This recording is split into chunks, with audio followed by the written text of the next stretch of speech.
మరణాన్ని మనం ఆపలేం, కానీ ఆరోగ్యంగా ఎక్కువ రోజులు బ్రతకడం మాత్రం మన చేతుల్లోనే ఉంది. ఇప్పుడు వినబోయే సూచనలు శాస్త్రవేత్తలు కూడా ఒప్పుకున్నవే.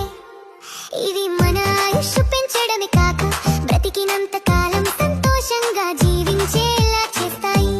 మొదటిది, ఎక్కువసేపు కూర్చోవద్దు. రోజంతా కూర్చోవడం శరీరానికి హానికరం. ఉద్యోగం అయినా మధ్యలో లేచి కొంచెం నడవడం తప్పనిసరి. రెండవది, కడుపు 80% నిండగానే తినడం ఆపండి. దీనిని జపాన్లో హరహచిబు అంటారు. ఇలా తింటే శరీరం తేలికగా ఉంటుంది, ఆయుష్ పెరుగుతుంది. మూడవది, ప్రతిరోజు కొంత వ్యాయామం చేయండి. వర్కౌట్ చేస్తే బాడీ ఫిట్ గా ఉంటుంది, స్టామినా పెరుగుతుంది, యంగ్గా కనిపిస్తాం.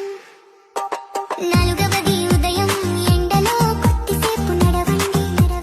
ఉదయపు ఎండలో వచ్చే విటమిన్ డి శరీరానికి చాలా ఉపయోగకరం, కానీ మధ్యాహ్న ఎండను మాత్రం తప్పించాలి. ఐదవది,